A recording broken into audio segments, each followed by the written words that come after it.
How we doing on this Monday, Vol Nation? This is Frank, House of Orange Sports Channel, coming at you. On Friday, April 4th, Tennessee got their first commitment out of the portal. It was the big one, Jacoby Gillespie. I don't think it's even arguable, number one target out of the portal. Last night, I didn't catch wind of this till this morning. A little under the weather right now. But after, I don't know, just this morning, caught wind that Jaylen Carey, former Vanderbilt forward, he is officially a Vol as well. Now, if you look at his stats here, I'm not going to lie, 8 points, 5.7 boards per game, 48.8% field goal. He was around 23% three-point. All right, so if you're a stat watcher, it's a stat chaser, you're going to say, what's this guy add to the fold? I'm going to show you some video here as to why this guy adds something to the fold, and I'll tell you this too. Then you can tell me, who have we had that can do these things on it? All right, so here's Carey. It's just a compilation of highlights from him, about a minute and a half of it. Who do we have that did this year? You say he's number 22 here. He's taking it down low. He's about, depending on where you look at, I've seen him anywhere listed from 6'8", 245 to 6'7", 225. Either way, you have got, you're looking at just a guy who can do things that we didn't have this year. And, here you see against Tennessee, he had two good games against Tennessee. He went for 18-7 in this game. And then in their win in Nashville, he went for 14-10. As you see right here, he can block.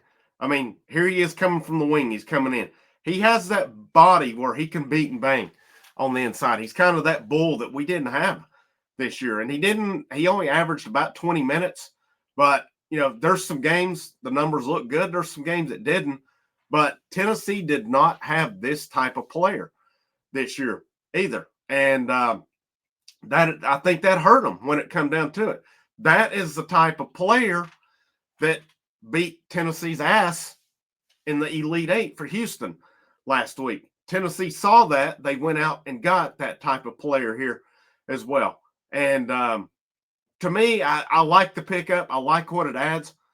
And here you go. He can step out and hit the three. It's not a high percentage. I'm not going to sit here and lie to you on it. But where are we at? There we go.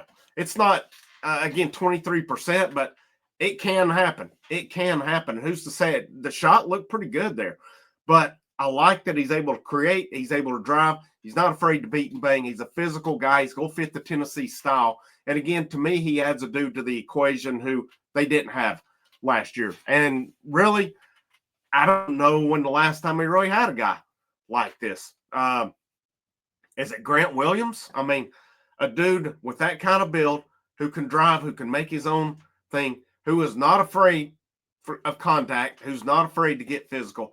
I like the pickup. I don't care where he come from on it. I seen he said that, I guess Vanderbilt fans have been on him. He said he doesn't care about no black and gold. He bleeds orange now. So I like it. And if I'm not mistaken, he started out at James Madison. Then he transferred to Vanderbilt. Now he's at Tennessee to finish up. So this past season, he was considered a sophomore. So he'll have at least 2 years left. And y'all talk here in a minute, the hot topic, the 5-year thing as well, which I stand by what I've said on it. But now if you're Tennessee, you're looking at, you've got returners. Boswell at guard. What kind of improvements does he make in the offseason? That's going to be big. It's going to be big for depth purposes. You've got Akpara. He announced he's coming back. Cade Phillips. I don't see why anybody on this Tennessee roster would leave. And it still baffles me why Cam Carr ever left. He had a ton of opportunity awaiting him this season. He would have had a lot of opportunity this past season. Just silly. Just senseless on it. JP Estrella comes back from injury. Should be good to go there as well. So you've got 4 guys, basically, is what you had coming back off of this team. And, looking at it as well, like I said, you pretty good guys that you've got down low coming back in Phillips, Estrella, and in Akpara. What kind of development, though, do those 3 What kind of off seasons do they have?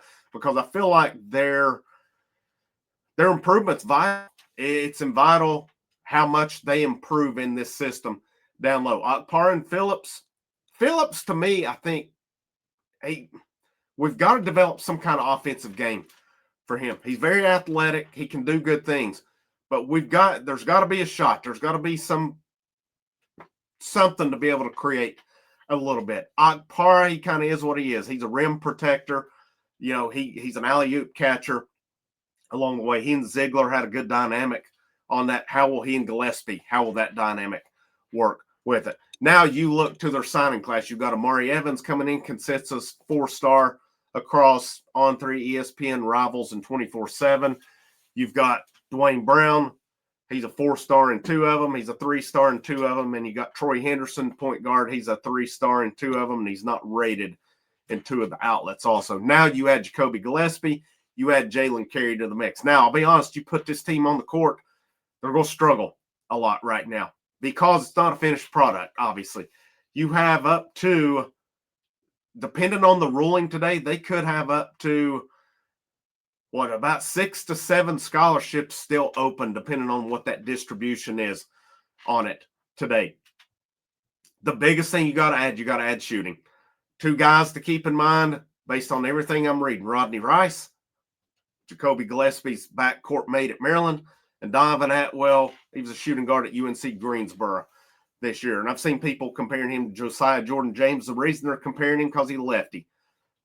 He's a better shooter from what I've seen of him as well. Now, what's the intangibles there? But as far as the shooting, the basketball, he's a better shooter than Josiah Jordan James was. So people are comparing that just because of him being a lefty. That's why.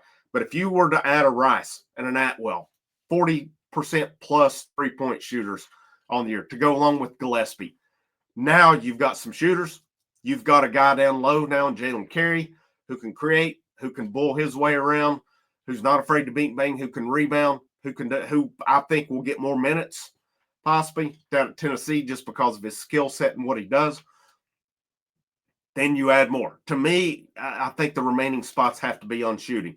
People will say, well, what happens when this 5th-year rule passes and Ziegler and Gainey and Milicic and Meshack are able to come back? Yeah, there's talk that it could potentially, it's not for sure, potentially be voted on today. But everybody that I've read that's talked about it, whether it's Ryan Shumpert, Grant Raby, Rob Lewis, that's talked about it, they all seem to be in unison in that this is not going to affect these current guys. That's who I'm going off of. And I'll tell you what, I trust them more than I trust those guys because they cover it and they're pretty accurate. They don't just put stuff out there to put it out there. And now, could I be wrong on it? Sure. Absolutely. I have no problem if I am wrong on it. But I still maintain that those guys I mentioned, I think they're done as Vols. Would I like to see them back? Sure. Absolutely.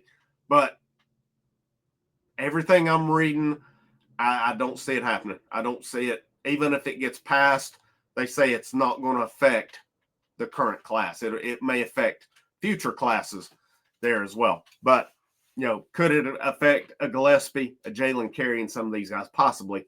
But based on the ruling, based on when it's going to happen, considering the season ends tonight, I don't think it's based on what I'm reading. And I think it's an educated think on it. I'm not just throwing stuff against the wall, see what'll stick on it, that it's not going to affect.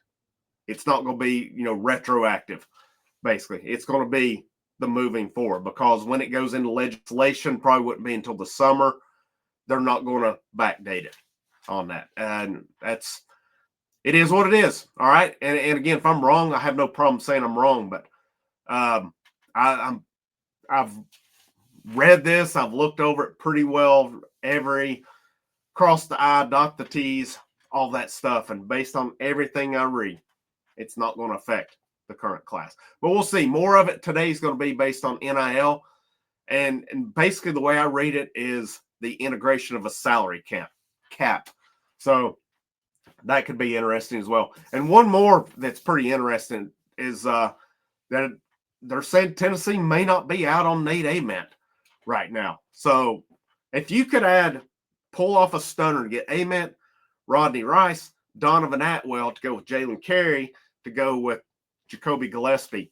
You got a pretty dang good team next year coming in if you get them to gel and stuff, which I have no doubt Rick Barnes and company will on that. But, apologize for late stuff. Pretty busy weekend moving. Not feeling too good last night, but hopefully we'll be back on top of things. I'm gonna recap the baseball series. I've not recapped baseball all week, and I definitely need to hit that. I'm gonna do something here in a little bit and release that later on. Make sure you hit the like, the share, the subscribe. Check out the link in the description for the channel memberships, channel Patreon. For as little as $1 a month, you can go to greatly help the channel here through the Patreon. And last, but not least, if you want to say thanks, there are the super thanks options in the bottom right-hand corner. All of it, again, it does go into the channel. It goes to help the channel. But this is Frank, House of Orange. Have a great Monday, and go Vols.